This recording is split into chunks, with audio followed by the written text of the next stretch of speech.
Football is over and baseball season is on deck. Spring training is right around the corner as pitchers and catchers begin reporting this week. MLB's hot stove may be cooling down, but there have been some notable free agent shakeups around the league. Welcome back to Penn State Sports Night. I'm your host, Gina Scarpa, alongside Jonas Epstein. Baseball is almost back in full swing, and it's been an interesting few months.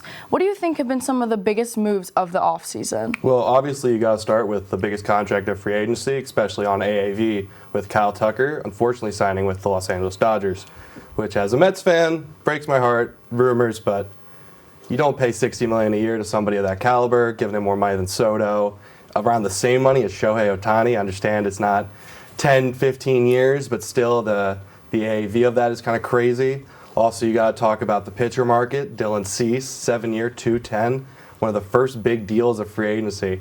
I really like it for the Jays. Dylan Cease, he is a great pitcher. He goes for a while. Used to be with the Yankees, traded in the Soto move.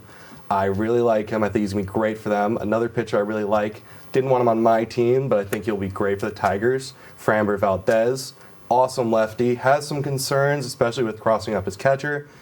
I think that'll be all right. And then ultimately, the Mets have been involved in every way of free agency, whether it's trade, just the entire offseason, they've been involved. Moves like getting Luis Robert, Marcus Semien, Bo Bichette, I almost said Dante Bichette, his father, who was at the meeting. Mm-hmm. Also getting guys like Freddie Peralta, who's going to be insane. Tobias Myers also in the move, who I really like, had a 3 ERA out of the pen while also being a starting pitcher. So I think this offseason has been one of a lot of shakeups, the NL getting more powerful, which is really annoying, which is in the AL, like the Red Sox, who just traded today for a third baseman who's going to be really well, fills out their defense. I'm really looking forward to that. So you mentioned a lot of great moves, especially with, I really like the Framber Valdez to the Tigers move. I think that's going to be a great addition to their rotation, especially with Skubal and Jack Flaherty in that rotation. So that's going to be a problem for opponents. Also, you talked about the Mets. They have been firing on all cylinders. I mean, they signed Devin Williams, Luke Weaver, a lot of good additions to that bullpen. Freddie Peralta is going to be great for them in that rotation.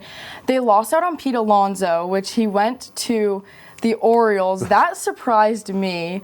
But the Mets have really just retooled their whole roster. And Bo Bichette, you can't forget about that move. That was really great. And yeah, I just think the whole league is really shaken up. And I want to go back to talking about the Dodgers because we know that their spending has been a problem in recent years. How do you think their recent moves have been? How do you think they're going to impact the league this season and moving forward? Well, I think this season it's kind of hard to pick any other team to come out of the NL, especially like the players they've added, Kyle Tucker, Edwin Diaz, but also guys coming back from injury, guys getting more experience, like Roki Sasaki.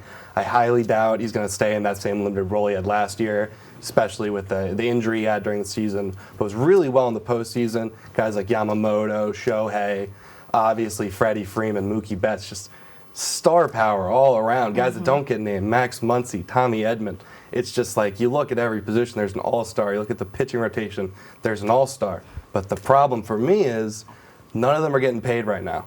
They're all getting deferred deals, which I think ultimately, especially with the MLBPA being such a big, strong backing union, is going to lead to a lockout in 2027. I think that's what has to happen because the owners aren't going to want a salary floor, especially teams like the Pirates that like spending low money, making their money back. So I just don't see a way in which 2027 doesn't end in a lockout. I agree. I think that baseball will ultimately have a lockout next season. The collective bargaining agreement is up on December 1st of this year, and I don't think they're going to be bargaining and making an agreement before the end of this season. So ultimately, the lockout will start in December and probably move into at least spring training of 2027. So hopefully they can make some sort of agreement. The deferred money definitely is an issue, and it needs to be solved. I mean, any team can spend money like the Dodgers, but when you're deferring so much money at a time and you can't promise players that you're going to be able to pay them after their careers are over. You know what I'm saying? So I don't know. I just think the disparity in the payrolls is an issue and the competition level it's getting really difficult. I think a salary floor wouldn't be a bad idea, but I don't know if they're going to agree on it. The cap I don't think is necessary just because owners have money, they should spend it. But I do want to talk about one of the small market teams that sticks out to me is the Brewers, because their payroll is just above $120 million, but they were able to compete with the Dodgers, who have up of a $400 million payroll. So they met them all the way in the NLCS. I know they were eliminated, but that's just proof that the smaller markets can compete and they can go far in the postseason, but a lot of small markets don't do that. So I agree that the deferred money is a problem. So speaking of the Dodgers, their payroll has pushed them over the luxury tax time and time again, which is going to cause league-wide implications moving forward. Shifting focus to some teams who didn't spend as much in the offseason, who do you wish would have done more during free agency? Well, I think there's a lot of teams that I wish would have done more. I mean, not that I wish, because my team did a lot, which I'm pretty grateful for, but you definitely got to start with the Phillies. They had a really disappointing end to their season. The throw to home that should have went to first, like the whole debate there, that just leaves a bad taste in your mouth. And as a fan, that error was heartbreaking for fans. Oh my God, it was great for me, but it was awful to watch. But you expect your team after something like that to be like, okay, we gotta figure this out. But they really haven't done anything. They didn't improve defensively. Obviously, they added Schwarber, and they re-signed Schwarber, added Adolis Garcia, but like, these are big moves. There's no defensive upgrade. They lost Bader. Their infield hasn't changed. They're getting older. Right. They lost Ranger Suarez. Like, they're not adding anybody, and they're just getting worse defensively. Another team is the Padres, a team that's kind of expected to be the Dodgers, kind of fighting with them, but they lost 3 stars in O'Hearn, Cease, and Robert Suarez. So they haven't added anybody, and they've lost 3 All-Stars. So I don't know how they're going to fight with them. And the Yankees, which is another team that I'm happy is not doing too much, they brought back Belly, and they brought back Goldschmidt, obviously. But other than that, it's kind of just been holding the line. They traded for that, I think Weathers is his name. He's a really good reliever. I wanted him, but obviously can't have everybody. But I think he'll be good for replacing Williams and Weaver, but I don't know how they improved. They got, once again, a team that fell short, did not improve. Right. I mean, you start off with the Phillies.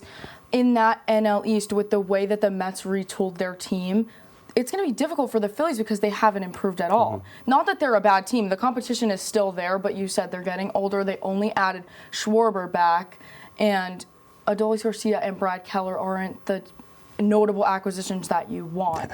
And then the Padres, it's like they need to compete with the best team in the league because those are the ones spending all of the money getting the superstars. So it's going to be extremely difficult for them considering they haven't added anyone and they lost a bunch of all-stars, especially Peralta. Or, no, that wasn't Peralta. No. Cease, Yeah. sorry. But, and then you talk about the Yankees, similarly to the Phillies, they only just added their biggest free agent back to their team. They didn't sign anyone new. They just traded for Weathers.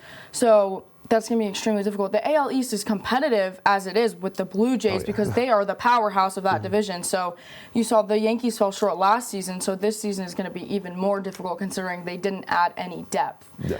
But with the first spring training games just weeks away, we'll have to see how all of these moves play out as the season unfolds. For Jonas Epstein, I'm Gina Scarpa. Thank you for tuning in to Penn State Sports Night. Hey everybody, thanks for tuning into this edition of Penn State Sports Night. For more content like this, be sure to subscribe to our YouTube channel, give us a like, and follow our socials down below. And as always, we are Penn State Sports Night.